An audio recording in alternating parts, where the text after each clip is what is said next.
It's 10 o'clock. Now, Fox 35 News you need to know. We go on Facebook to chill out, catch up with friends. But did you know that Facebook, at least according to one study, can make you rude, fat, or even poor? Joined tonight by our power panel, Stefan Buringer with GetTheClicks.com, a marketing company for the web, and Tom Jelnick with On Target Web Solutions. Stefan, we're going to start with you. People haven't learned the lesson that you can get yourself into trouble online, say things you don't mean, and maybe lose friends. You know, absolutely. I mean, if you really think about it, there are so many different options nowadays for people to be able to get online, communicate, whether it's the social media realm or blog posts, you name it. I mean, people really they're starting to lose their inhibitions, and at the end of the day, you know, a lot of times the wrong words end up coming out. And Tom, you know, you work with a lot of people whose job it is to keep their web pages top of mind, the social marketing. Is it true in your experience that people that spend more time on Facebook tend to have these less than ideal qualities, a lack of inhibition, a sense of entitlement?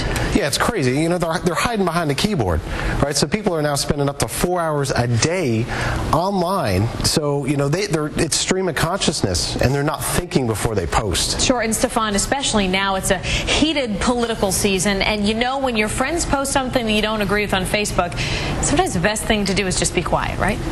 Well, you know, of course, that's what, you know, everybody wants you to go ahead and do. Does everybody do that? No, of course not. I mean, everybody has an opinion. Everybody wants to voice their opinion. And, you know, when you're hiding behind that screen, it's kind of easy to let that opinion go. And I guess that's how you get the clicks. I mean, that's what your company is based around. You'd be controversial a little bit, right? Well, you would have to, absolutely. I mean, there's nothing wrong with that. I think everybody is allowed to have their opinion. At the end of the day, why not go ahead and announce it? Tom, what do you think about this, too? Because I know we've talked about situations where perhaps opinions have gone too far and people have let get out things that maybe they regret. Well, people, you know, certainly there is no filter, and that's the problem. You can't look somebody in the face when you're posting on Facebook, which makes it that much easier to insult somebody or just be a jerk.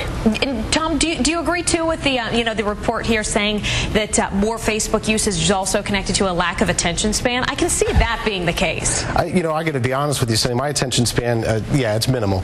I spend a lot of time online, but you know, when you get offline, it's getting more and more difficult to separate that reality, you know, from what's happening online. Sure, and you know, when you have access constantly on your smartphone and you're able, with those 20 seconds of downtime, you get to check something, I can see where that would happen. Absolutely. All right, Stefan and Tom, thank you guys for coming in tonight. Thank you, sir. Now, by the way, that study came partly from the University of Pittsburgh. Here's what Fox 35 viewers said on Facebook. Richard wrote, "Only you can let yourself get that way. Facebook can't make you anything. Take some personal responsibility."